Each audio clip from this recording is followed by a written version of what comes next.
Vamos a hacer uno de los temas. Dice, una pequeña casa de bolsa nos contrató para modernizar sus sistemas de operación. En la primera etapa del proyecto debemos crear un prototipo que nos permita procesar órdenes de compra y venta de los clientes y mostrar el historial de cada uno. Esto era la introducción de lo que había que hacer. Entre órdenes de compra, es más, de hecho, acá órdenes de compra, eso pueden ser factura o órdenes de compra de heladeros o de autos. Da lo mismo. Acá, ahí no había ninguna parte de la jerga financiera, más que nada. La casa de bolsa maneja dos tipos de instrumentos financieros. Acá esto, ya de por sí, ya esto te dice que acá va a haber una herencia. Bonos y fondos de inversión. Mientras un bono es un documento con un valor nominal, un fondo de inversión está compuesto por una cierta cantidad de instrumentos financieros que pueden ser bonos o incluso otros fondos. O sea, acá con esto ya te daban la descripción de las dos cosas que vos ibas a poder comprar y vender, que eran bonos, que esto, el bono en realidad era lo que te explicaba durante el parciales. Un instrumento que te permite pedir crédito. Entonces vos emitís un bono de, no sé, $100.000. O sea, quiere decir que vos sacás un crédito de $100.000 a pagar en determinada cantidad de tiempo con un interés. Y el fondo de inversión es básicamente la gente pone plata en ese fondo de inversión. Con esa plata, operadores compran y venden bonos, otros fondos, acciones, dólares, cualquier cosa que pueda operarse en bolsa. Eso se opera y eso te da el valor del fondo. Entonces, con ese valor, vos vas a tener la cantidad de gente que lo integra, que son las cuotas partes, o sea, las partes en las que se puede dividir el fondo. Entonces, ¿cuál es el valor del fondo? Bueno, el valor de todos los activos que tiene, dividido el número de gente el número de cuotas partes que están ahí. Entonces, acá te daban una descripción justamente de los dos instrumentos. De cada instrumento financiero se conoce quién fue el emisor, o sea, quién es el que lo emite, por ejemplo, no sé, un bono lo puede emitir YPF, lo puede emitir el gobierno de la República Argentina, o lo puede emitir, o sea, lo emiten o empresas o países. El nombre y un código que lo identifica. Esto, si alguna vez quieren invertir en bolsa, van a ver que todos los instrumentos tienen un código. O sea, no es que vos pones, no sé, fondo de bono del gobierno a 30 años, no, se llaman AL30 o tienen ahí un código con el cual lo identificás que se llama nombre cortos. Los bonos, o sea, de los bonos, aparte de esto, se conoce la moneda, el importe de su valor nominal y el porcentaje de interés sobre el cual se calcula el precio. Monto sobre el cual se calcula el interés. Bueno, acá con esto ya te daba lo que tenías que hacer con el bono, o sea, la fórmula que tenías que sacar. De los fondos de inversión se conoce el número de cuotas partes, cada una de las porciones en las que éste se divide, y todos los instrumentos financieros que lo componen. Esta casa de bolsa no trabaja con fondos de inversiones mixtos. Todos los componentes están en la misma moneda. Esto quedaba aclarado para que si tenías que hacer el cálculo, que no tengas en cuenta la moneda. O sea, directamente todo lo que tenías iba a ser de la misma moneda. ¿Hasta acá se entendió lo que había que hacer?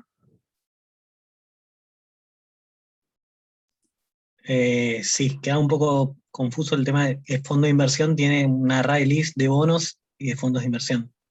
Claro, bueno, vamos a ver qué es lo que nos llegaba. Vamos a ir a esta parte que era esto era el tema 3.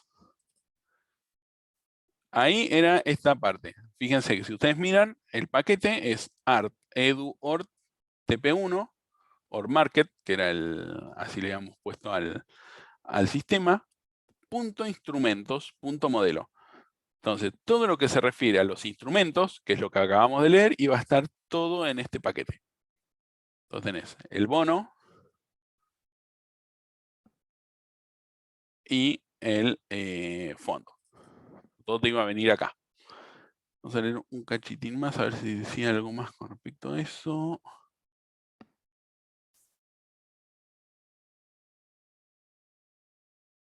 Vamos a terminar de leer esto, así ya nos metemos con esto. La casa de bolsa trabaja con 4 monedas: pesos, dólar, euro y yen. Tanto los instrumentos financieros como las monedas son cotizables en pesos.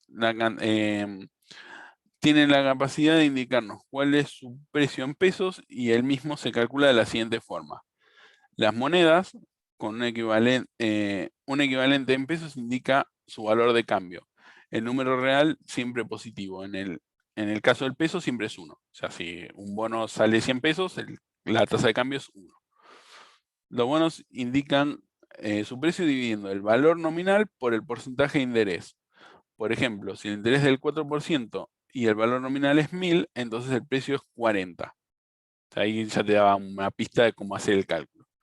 Este valor se multiplica por la cotización de la moneda, o sea, se traduce a pesos y da el valor final. Los fondos de inversión obtienen su precio sumando el precio de todos los instrumentos que lo componen, dividido por la cantidad de cuotas partes de este. Por ejemplo, si el acumulado de todos sus componentes es 1,5 millones y se divide en 100.000 cuotas partes, entonces el precio es de 15. Hasta acá, toda esta parte de ahí hasta acá, era esta parte de los instrumentos. Entonces, ¿qué es lo que nos dice? Que instrumentos financieros y las monedas son cotizables. Y acá hay justo una interfaz que dice cotizable. Entonces, lo primero que había que hacer era acá, implement. Profe, algo que, o sea, a mí por lo menos me pasó el tema de que sea dólar, pesos, euros. O sea, en la lógica normal, uno cuando habla de dólar, pesos, euros, multiplica un número. O sea, nosotros acostumbrados a multiplicar un número. Yo, por ejemplo, a mí en el razonar era, bueno, listo, tengo que transformar esto a pesos. ¿Pero a qué pesos? ¿A dólares? ¿A qué tipo de pesos? Ahí Es como... lo vamos a ver a esa parte. Bueno, acá lo que bien decía, que los instrumentos eran cotizables. Entonces, bueno, el instrumento, si te dicen que es cotizable, quiere decir que implementa cotizable. Y esto automáticamente te va a dar el método de obtener cotización. Entonces, en esta clase no voy a hacer más nada que esto. Ahora, cuando vos le pones esto, bono y fondo de inversión, te empiezan a decir, tenés que implementar el método de obtener cotización, porque dijimos que era abstracto. Entonces acá le hacemos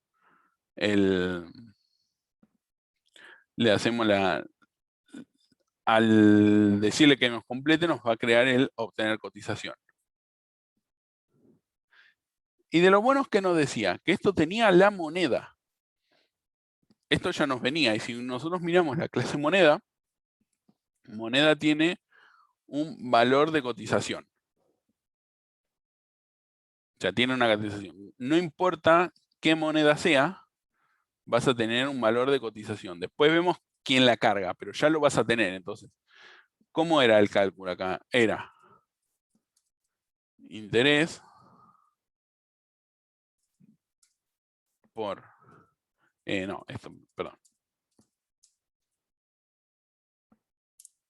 Valor nominal por interés dividido 100. Con eso ya tenías el precio del bono por moneda punto obtener cotización. Porque la moneda, si ustedes leían el enunciado, la moneda también es cotizable. Entonces tiene un obtener cotización. ¿Se entiende cuál es el cálculo? Sí, sí. Entonces, acá no te importa a qué dólar. Vos sabés que tenés un objeto moneda, que va a ser cualquiera de esas 4, que tiene un método de obtener cotización y ya con eso te abstraes. Ahí no pensás en que si es dólar, peso, yen o lo que sea. Vos simplemente tenés una moneda y la moneda sabe calcularse. Entonces simplemente le decís, dame cuánto valés, vos moneda lo que seas, dame cuánto vale y multiplicalo por la otra cuenta. Entonces, de esta forma, ahí te olvidas de qué tipo de moneda es. ¿Se entiende? Sí. Entonces, vos cuando decías, por ejemplo, ¿qué dólares? Cuando vos tenés dólares y los querés convertir a pesos, ¿qué haces? Vas y te fijas la cotización del dólar. Si vos tuvieras euros y los querés convertir a pesos, ¿qué harías? También vas y te fijas la cotización del euro y lo multiplicás. Entonces, acá es lo mismo. La única diferencia es que moneda puede ser cualquiera de ellas. Pero moneda ya sabe darte la cotización. Entonces, como moneda ya sabe la cotización, simplemente la usás. ¿Quién la carga? Bueno, después vemos eso en la parte del modelo. Pero a priori acá vos sabés que tenés un objeto que sabe hacer esto. Pues con eso ya te abstraes. ¿Se entendió? Sí, así se entiende, o sea, con el ejercicio sí se entiende, pero la consigna solo es como que, bueno, por lo menos a mí sola, no sé si a mí me pasó sola, pero el tema de pensar en qué parte tengo que modificar ese dólar y concentrarme mucho, porque mismo también está resaltado en negro, peso, dólar, euro, es como que presta a pensar Acá, en eso. por eso acá tenés que mirar. Esto está dividido de la siguiente forma. Acá te dice qué clases vas a tener. Acá te dice qué atributos vas a tener. Y acá qué operaciones vas a tener. Si vos mirás, por ejemplo, acá te dice que te habla de los instrumentos, de los bonos y los fondos. Sí, Y ahí sí, acá te dice qué es lo que tiene cada uno. Por ejemplo, que el instrumento tiene este y este atributo. Si vos venís acá y tiene justamente estos tres atributos. Y después, de acá te dice, el bono tiene la moneda, el importe y el porcentaje. Si vos mirás, el bono, aparte de tener los atributos de instrumento financiero, tiene el monto, el interés y la moneda. Entonces, con esto ya ahí, ya con eso, de esa forma, ya tenés, y bueno, lo mismo del fondo. Te dice el número y la lista de los instrumentos financieros. Si vos mirás acá el fondo, acá tenés el número y los instrumentos. Entonces, acá con esto de esta parte de la descripción, acá te describe las clases y los atributos. Y acá abajo sí ya puedes empezar a leer. Bueno, te dice que trabaja con 4 monedas, que son el peso, el dólar y el yen. Acá te dice, ¿ves? Tanto los instrumentos financieros como las monedas son cotizables en pesos. O sea que cotizables, si vos mirás la interfaz que ya te viene dada, tiene un método de obtener cotización. O sea, vos ya sabés que el bono y el fondo y la moneda van a tener que saber responder a este método. ¿Se entiende ahora mejor?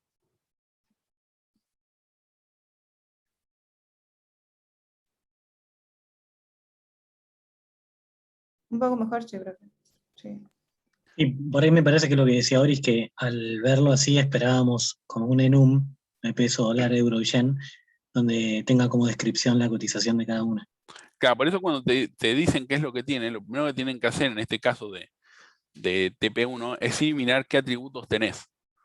Entonces, como dice moneda, si vos entras en moneda, acá lo que vos vas a tener que tener es, bueno, ahora ya nos metemos acá dentro, en la casa de bolsa, había un método que se llama inicializar monedas, que acá le manda el valor. Bueno, ahora después vemos esta parte de los valores, pero acá tenías el tipo de moneda. Tenés el tipo de moneda y por algún lugar de por acá, de la casa de bolsa, tenías las cotizaciones para cada una de esas monedas. Estaba, no me acuerdo, acá había que definir los En atributos. inicializar monedas. Sí. Claro, en inicializar monedas en algún lugar tenías acá, ¿ves? Acá tenés los valores y es una raicito. Ahora nos metemos ya con esta parte. Bueno, el fondo de inversión. El fondo de inversión lo que faltaba acá era agregar el obtener cotización. Que eso, lo que tenían que hacer, esto es una lista, pero si fuera una lista o una array list, de cualquier forma, lo que tenían que hacer era total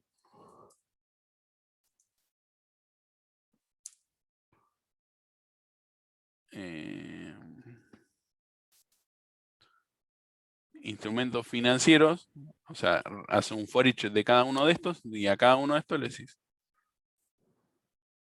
total más igual instrumento financiero punto obtener cotización.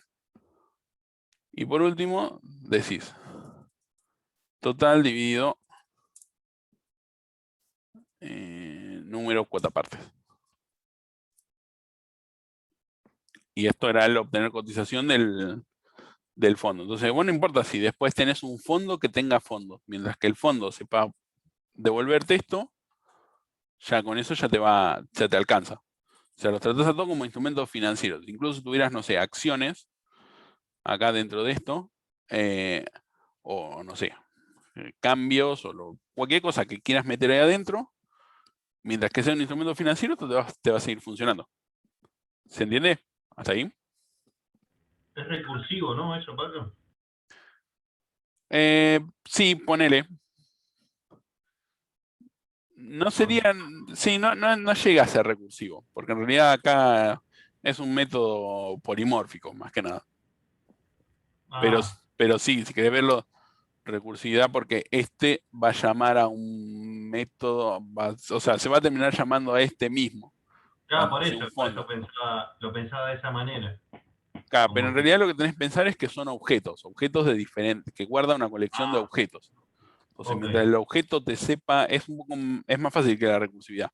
Porque mientras el fondo sea sea un instrumento financiero, entonces con eso ahí ya lo tenés. O sea, son objetos lo que tenés acá directamente.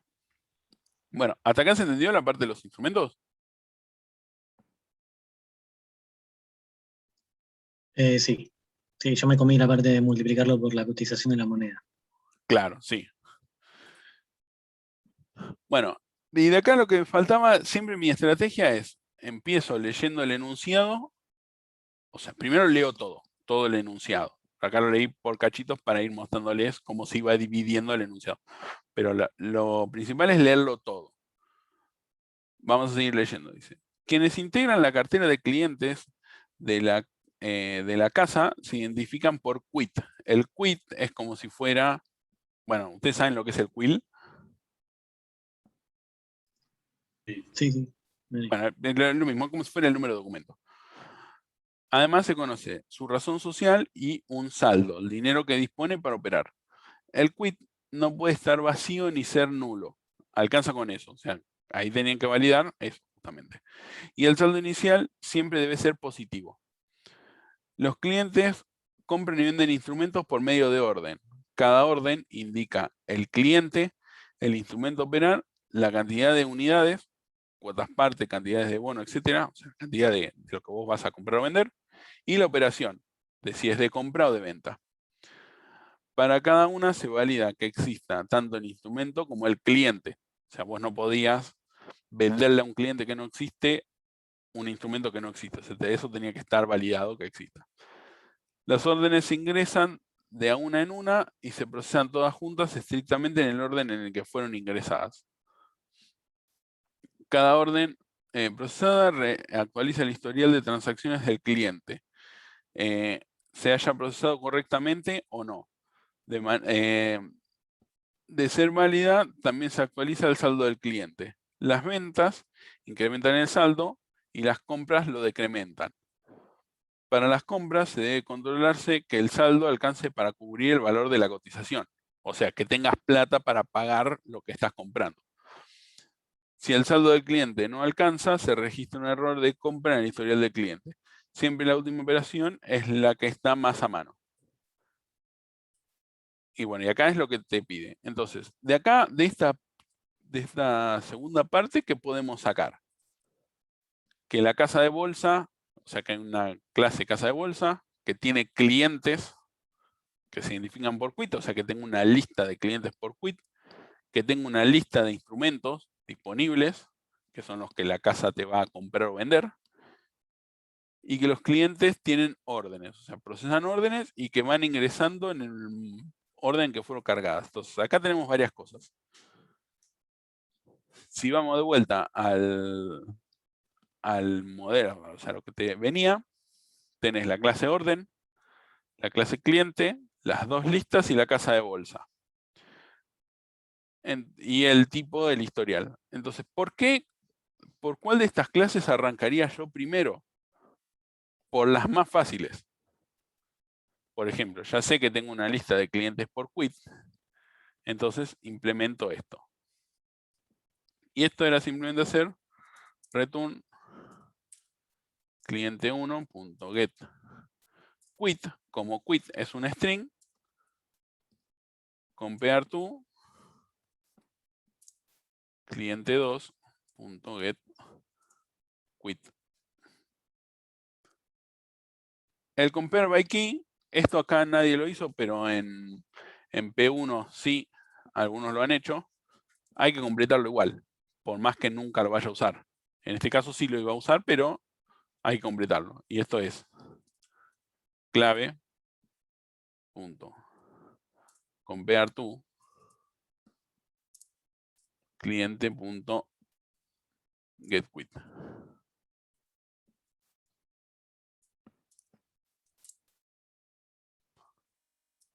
Ahí, directamente.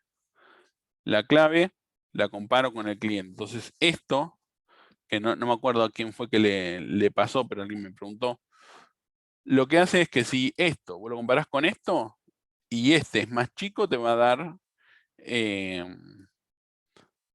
que tenés que seguir. O sea, esto siempre te va a dar positivo, 0 o positivo. Si vos lo haces al revés, esto te va a dar negativo y la lista deja de funcionar. Entonces, cuando le decís que te busque, no lo encuentra y falla.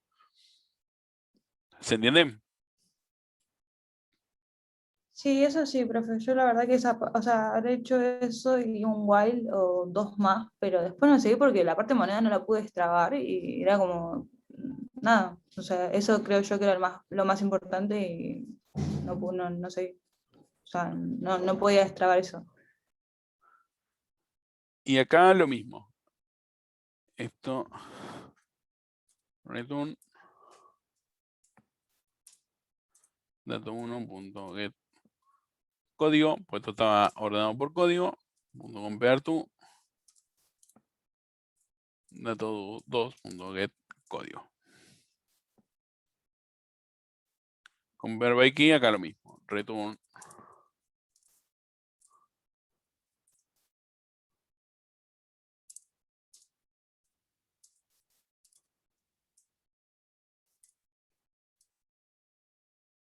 entonces, y acá el listar ya viene implementado. Entonces, acá con esto ya no había que hacerlo. Y con esto ya me sacó encima un tema menos, o sea, 2 rojos menos. Entonces, mientras menos rojos tenga, más rápido lo voy a poder probar a esto, a ver qué es lo que hace. Entonces, y además porque voy sacando los problemas más,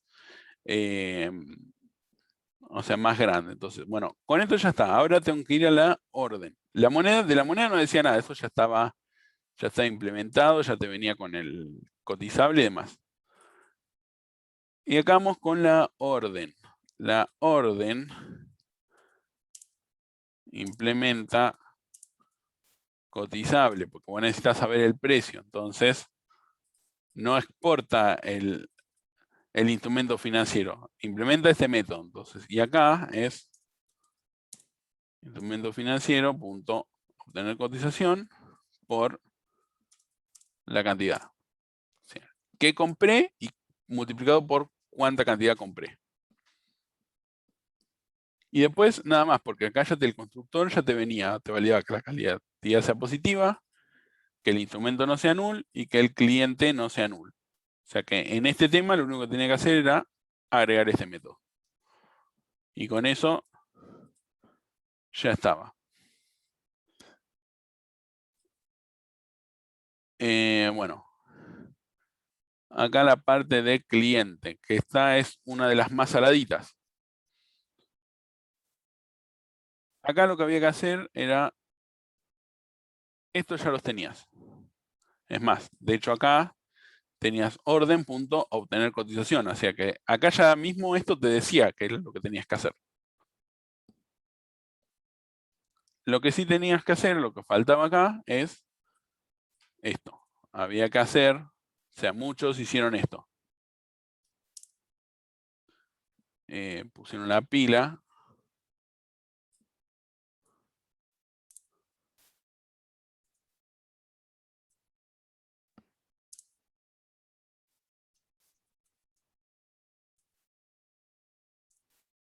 Y muchos hicieron esto.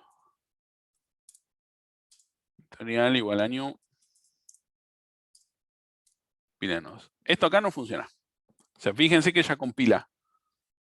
Pero no funciona. ¿Por qué? Porque inicializar cuenta, recibe un saldo inicial y ejecuta agregar entrada en la historia.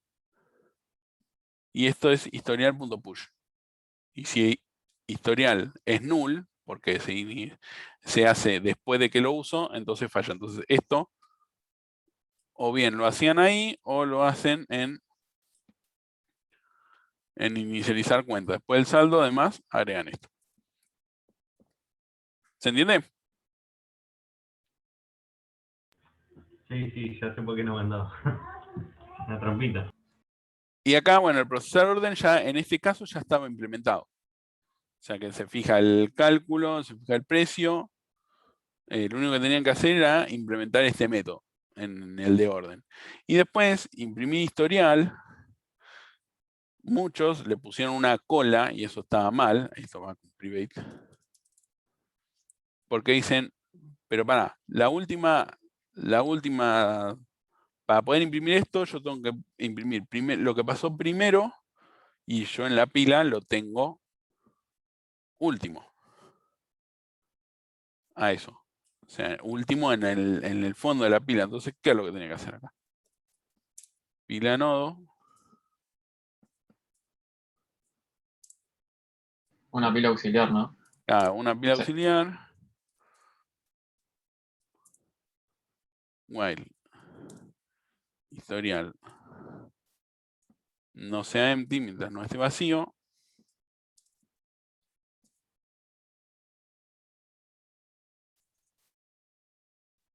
Entonces en auxiliar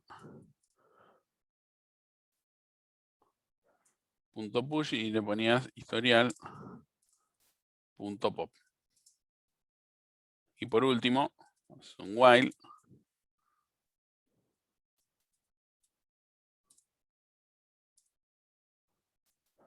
mientras no se vacíe la pila auxiliar, entonces un system out de aux.pop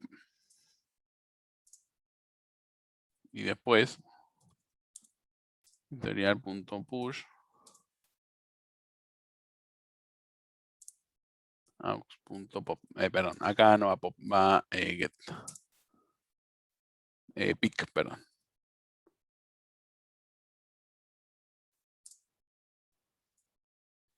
Imprimo lo que está o sea, al principio de la pila, después lo saco y lo guardo en el historial. Entonces, con esto rearmo el historial y con esto ya te quedaba solucionado. Y acá había que poner esto para que quede más armado. Esto antes de eso, tirabas un system out mostrando el historial de más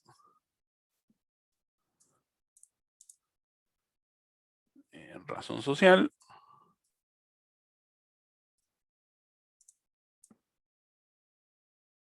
Y listo. Y después que muestre todo lo que tenía que hacer. ¿Se entiende lo que voy a hacer acá en cliente?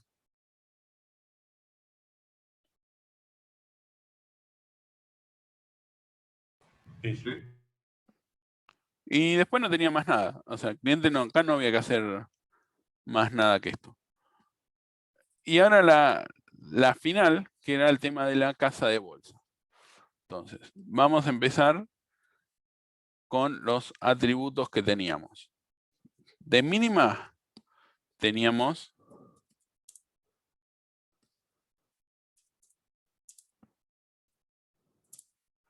la lista de clientes por quit.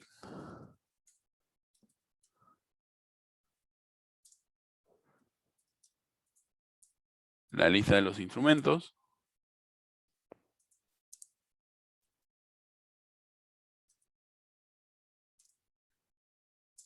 Y una matriz. de monedas. O sea, si miro acá qué errores me están dando, ya veo que acá tengo la moneda. Entonces, falta la matriz de monedas.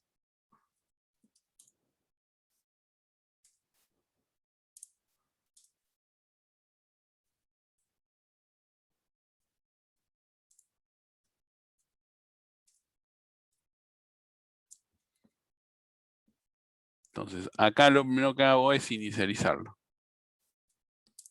Clientes igual a new. Por quit y instrumentos. Instrumentos por código y monedas va a ser igual a new moneda. Y acá le tengo que pasar las monedas que voy a manejar. ¿Qué monedas voy a manejar? O sea, ¿cuántas monedas van a guardarse este array de monedas? Y acá tengo tipo de monedas. Los cuatro, estos cuatro tipos de moneda, que son peso, dólar, euro y yen. Entonces, esto simplemente es tipo de monedas, punto, get values, punto, length, -1.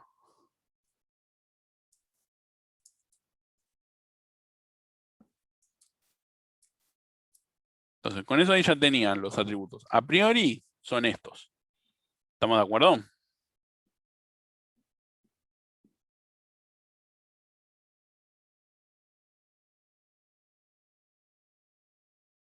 Sí, profe. Y después acá lo único que tenía que hacer, y el orden y la cola de órdenes también faltó.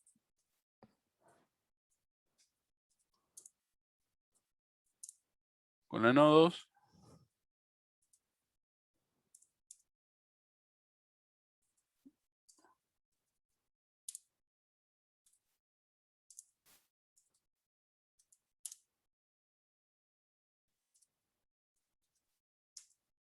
Casi hago algo que está prohibido.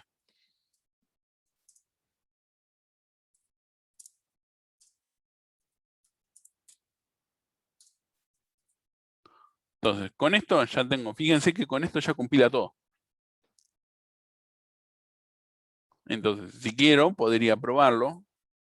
Vamos a ver qué es lo que hace. Esto se va a romper por todos lados, pero por lo menos veo qué es lo que me hace. Y fíjense que, bueno, los clientes no me los inicializó porque está, pero ya me cargó los instrumentos. Entonces ya veo que algo funciona.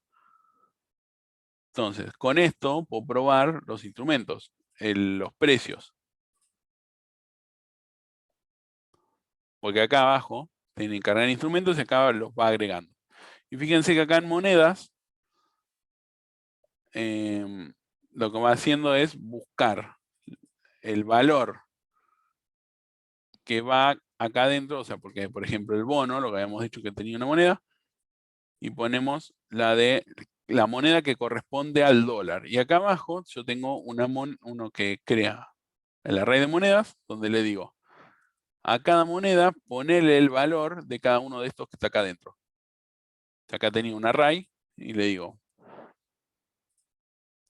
esto va a iterar las monedas length y va a tener para cada uno 163, 192 y .83 de tipo de moneda. Y cada moneda va a representar a uno de estos.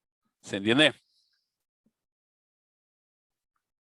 Sí, profe, ahí sí se entiende. Entonces, con esto ya inicializo la parte de las monedas. Y después acá simplemente las uso. Bueno, Sí, vamos. ¿no?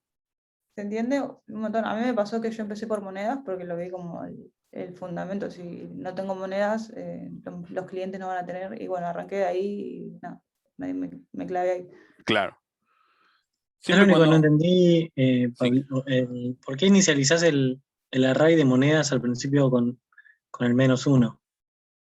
¿Es de 4? Porque son 4.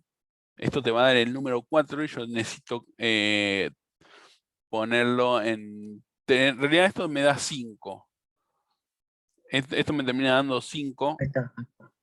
Entonces le pones -1. No sé por qué da 5, sinceramente. Pero bueno, este me da 5. Entonces, si acá lo pones, por ejemplo, si vos lo dejas así y lo corres, ahí tampoco funcionó. Acá funcionó bien, no sé por qué. Entonces en uno de los corregir le agregué el -1 porque estaba haciendo algo mal en alguno de estos de acá. Pero bueno, no sé, ahí me debe haber quedado que esto daba 5, a ver, no sé, voy a verlo.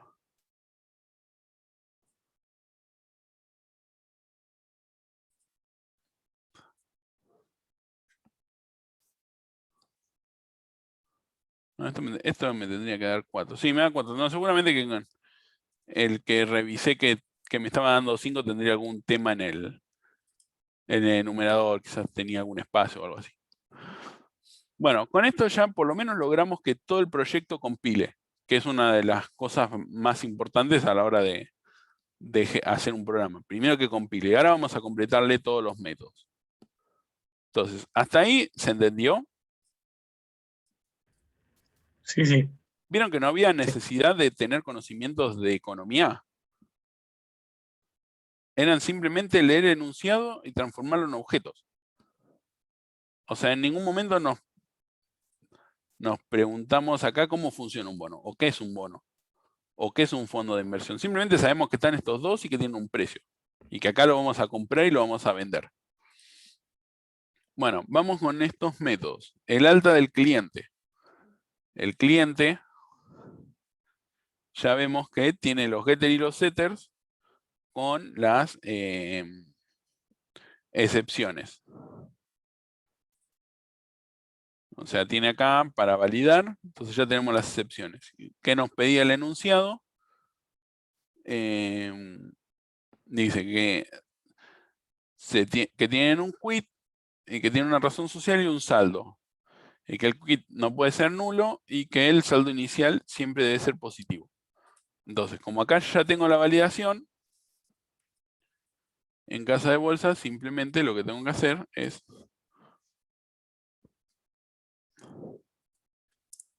cliente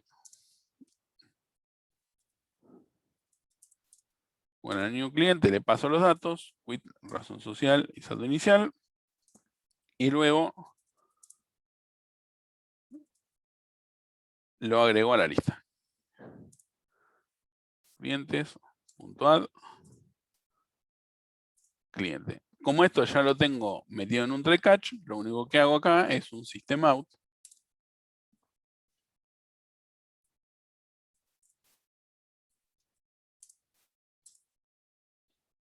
de excepción .getMessage. Entonces con esto ya el alta de clientes estaría. Ahí lo corro a ver qué es lo que hace. Ahí me dice, A mí ese método no paraba de tirarme nulls abajo de razón social inválida. Lo hice igual. porque cliente lo tenías mal. Si vos esto lo tenés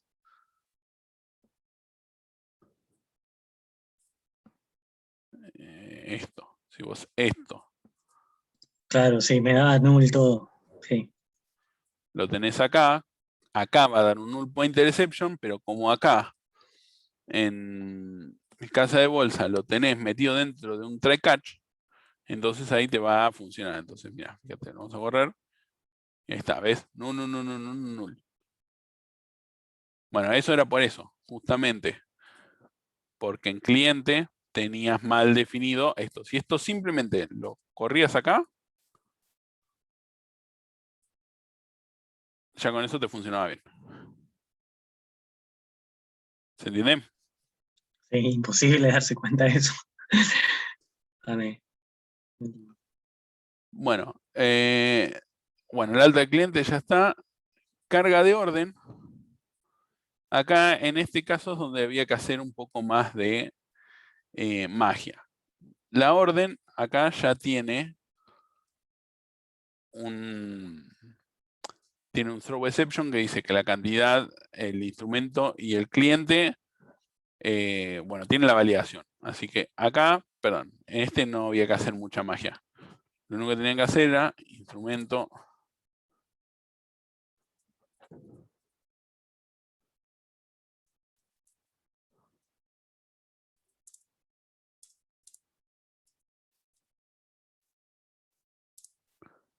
Instrumentos.get,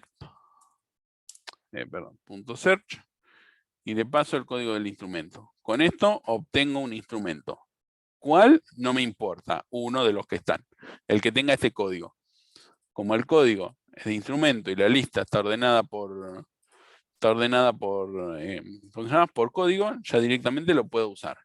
Y lo mismo para cliente.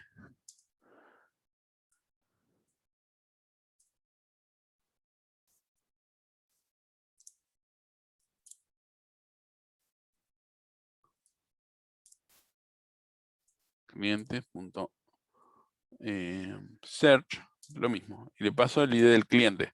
Que el ID del cliente, acuérdense que cuando el enunciado decía que el ID del cliente era el quit. Y después directamente lo que hago es órdenes pendientes, .add, new orden, y le paso la cantidad que me llevo por parámetro. El instrumento que levanté de la lista, el cliente que saqué de la lista y el es venta. Y con eso ya está. Ya cargo las órdenes para ser procesadas después. Este ya venía, el imprimir lista, este ya venía. Y después lo único que faltaba era esto, imprimir historial de clientes. Que esto era simplemente sabiendo que el cliente tiene acá un método que es imprimir historial, que fue el que completamos anteriormente. Acá es un for each de clientes. En realidad, bueno, esto lo escribí así, pero era más fácil. Entonces acá le haces system out. No, ni siquiera un system out, no. Directamente le hacemos un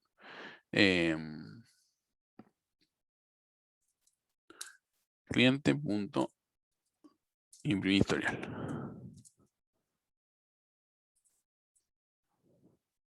Lo ejecutamos y ahí ya está todo. Claro, ese cambio en la inicialización del cliente te arrastraba todo ese error. Claro. Tremendo.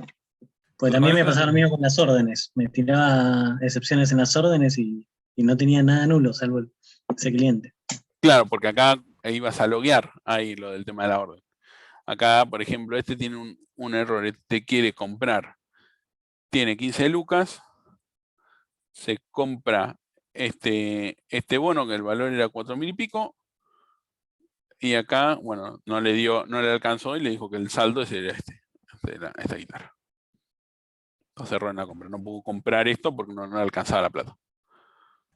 Pablo, una pregunta sobre eso, ¿no? Que Sí. yo el error que había hecho es que inicialicé la pila de errores al final, en el constructor de cliente al final del método, ¿no? Con Sí. lo cual terminaba diciendo órdenes procesadas y no seguía. Yo, como no encontraba la solución en el método que imprime ahí en cliente, al principio, ahí ves donde dice imprimir historial. Sí. Lo primero que le puse es un mensaje, un sysout que decía entró, para saber si había entrado ese método. Y ni siquiera lo imprimía. Ahora, cuando recién ahora cambio sí. de lugar y se inicializa primero la pila, se imprime. ¿Por qué ni siquiera lo imprimió? Porque no te guarda el cliente. Porque cuando vos acá le estás diciendo alta cliente, cuando vos haces el new, acá falla y entra por el null point. Entonces nunca ejecuta esta instrucción. Entonces clientes no tenés nada, no tenés ningún cliente. Por eso tampoco te procesa las órdenes, nada, porque no tenés directamente clientes. Ahí. ¿Se entiende? Sí, sí. Fíjense que en ningún momento necesitamos algún concepto de economía. Acá era simplemente leer el enunciado sin importar la jerga que tenga e implementarlo. O sea, en base al enunciado, en implementarlo. Y si ustedes miran el enunciado, teníamos el primer paquetito de clases, las operaciones, o sea, los atributos, o sea, perdón, tenemos el paquetito de descripción de las clases, los atributos y las operaciones.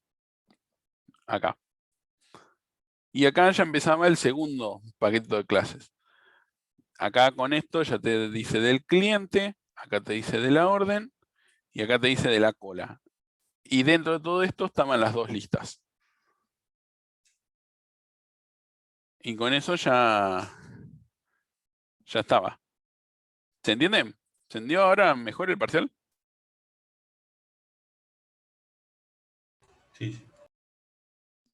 Sí, sí, sí. No, ¿algún consejo, Mariano, para, perdón, para darnos cuenta de ese error de invertir el crear el historial para algún próximo caso? Como para darte cuenta de que te tiró el null pointer ahí o porque te tiraba el null. Claro, no podía encontrar por qué me tiraron un. Sí, esto, que no lo hace nadie, por más que yo siempre lo muestro, nunca lo hace nadie. Le va a quedar. Acá te falló, doble clic, debug. Acá Sí, le sí. decís que sí, que te vaya y después te vas moviendo. Bueno, ahí voy a sacar con En ningún F6. momento de la carrera nos enseñaron bien ni nos mostraron bien cómo debaguear. Posta, ¿eh? Como que ya Bueno. asumen que lo sabemos hacer. Vamos a verlo cómo funciona esto, el tema del debug, como un extra del... Cuando vos pones un breakpoint acá, lo que vos le vas a estar indicando al compilador es que cuando se ejecute, que frene acá, hasta que vos tomes una decisión. Y después tenés todo esto de acá, se llama perspectiva. Esta es la perspectiva de Java, y con el bichito vas a la perspectiva de debug. Si esto no lo tuvieras, igual, cuando vos a este te paras acá y le apretás el bichito, o clic secundario, debug as application, automáticamente te va a decir, ¿querés cambiar la perspectiva de debug? Ahí le decís que sí. Entonces, esto te va a frenar donde vos le pusiste el breakpoint y se va a quedar esperando ahí hasta que vos hagas algo. Y acá vos podés ver el estado total del sistema. Por ejemplo, clientes, como no se ejecutó el new, es null. Es simplemente te pasarás arriba y te dice el valor. Y después con F6 vas pasando paso por paso. F6, F6, va pasando. Con F5 te metes adentro de la instrucción. Por ejemplo, inicializar monedas, si yo aprieto F5, va a hacer paso por paso todo lo que tenga acá el método este.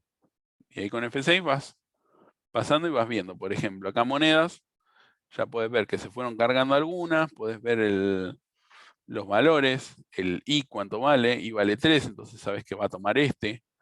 Podés seleccionar una parte del código, clic secundario, inspect y ver qué es lo que te va a devolver. Por ejemplo, este te va a dar 0.83. Y con F8 decís que continúe. ¿Que continúe hasta dónde? Hasta el próximo breakpoint. Entonces, si vos sabés que acá, después de esto, vamos a romperlo de vuelta esto como estaba puesto antes. Vamos a dejarlo así. Entonces, si acá yo voy apretando F6, fíjense que entró acá en el try catch. Y ahí puedes ver. Y el que dice, bueno, razón social inválida. Está bien, sigo. F6, sigue. Volví a entrar. Pum, excepción. ¿Qué pasó? Null pointer exception. ¿Dónde pasó? Cuando quiso hacer acá. Entonces, la próxima vez, acá automáticamente, bueno, F6, vamos a dejarlo o F8 para que vuelva ahí. Me meto con F5 y empiezo a ver. F6, tac, tac. Se rompió acá. Esto fue lo último, y acá con este te vas para atrás. Esto fue lo último que ejecutó antes de que hubo un error. Entonces te podés meter acá y meterle un breakpoint. Entonces ahí vas de vuelta. Con F8 ya directamente no volvés a pasar todos, F8. Para que frene. Bueno, a ver, estoy dentro de inicializar cuenta. Saldo acá funcionó. Corro esto Listo, volví a tirar un error. Ya sé que me tengo que meter adentro de este método. Y acá simplemente, vamos de vuelta.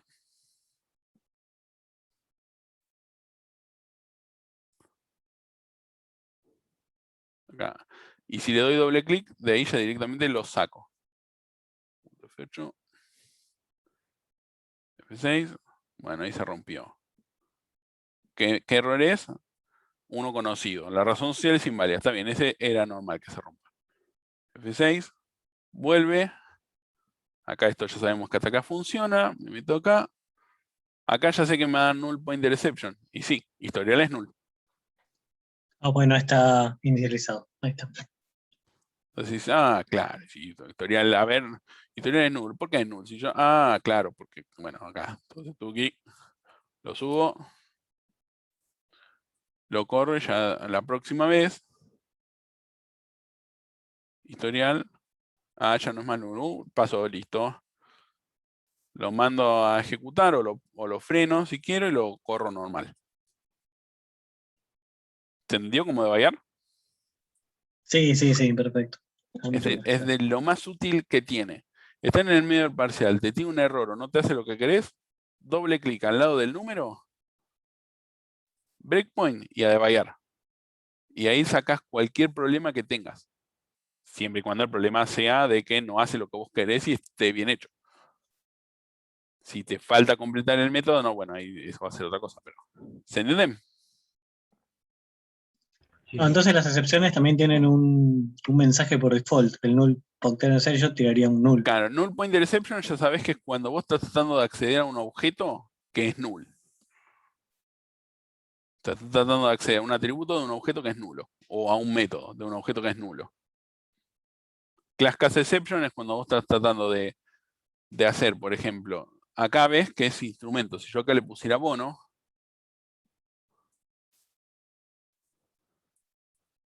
y me llega un fondo de inversión, acá me va a dar class case exception. Entonces es el otro. Y index out of bound es cuando te pasás, por ejemplo, si yo acá le hubiera puesto por 3, no sé, para que me dé más. Cuando lo corra me va a tirar esto, array index out of bound exception. Esto quiere decir que trató de acceder a la posición 4 y no existe. Entonces esas son como las excepciones más genéricas. ¿Se entendió? sí. Sí, perfecto. Y después el tema 2. El tema 2 era lo mismo. Acá les muestro el que ya está implementado para que vean. Pero el bono era lo mismo. La única diferencia era que no tenía la moneda. O sea, el tema 2 era un cachitín más fácil. Acá no tenía la moneda. El fondo de inversión era lo mismo.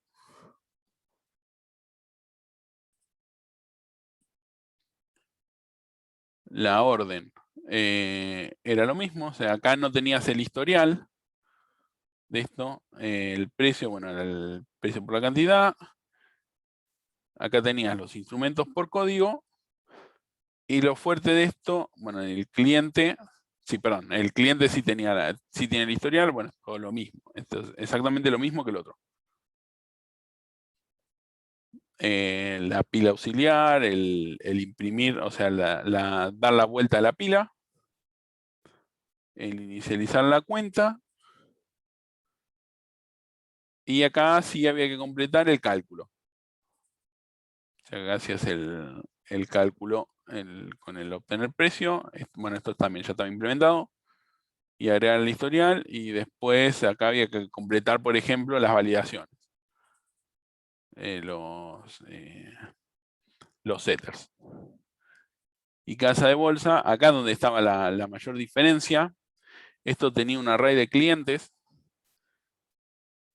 tenía la cola de instrumentos, o sea, la cola de órdenes y los instrumentos, pero la lógica fuerte estaba en manejar el array de clientes, que tenías un máximo de 10 clientes, pues el enunciado te decía que era chiquita y que tenía hasta 10 clientes. Entonces, cuando ibas a buscar, buscabas al cliente por posición. Si lo encontrabas, no lo volvías a registrar. Buscabas una posición libre Y si te pasabas, tirabas el error de que te pasaste. Y si todo esto se cumplía, simplemente directamente lo agregabas. E imprimías esto acá. Pues bueno, buscar posición libre era buscar en el array hasta que encuentre un null. Y buscar la posición del cliente era buscar en el array hasta que encuentre el DNI del cliente. O sea, esto es lo mismo que veníamos haciendo siempre para buscar en un array. Cargar orden, acá buscaba el instrumento, si no estaba, tiraba un error. Buscaba el cliente, si no estaba, tiraba un error. Y lo mismo, agregaba la orden. Acá la diferencia es que en vez de buscar en una lista, lo buscaba en el array. Imprimir historial, bueno, esto era el for each de la pila.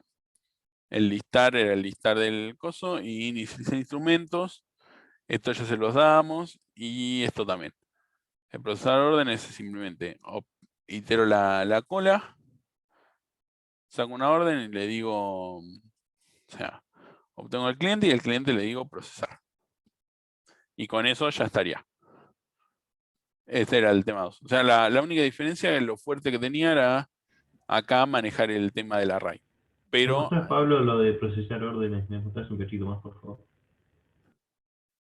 esto vos tenías Orden. la cola de órdenes, sacás la orden, a la orden le decís el cliente y al cliente le decís procesar orden. Ok, ok.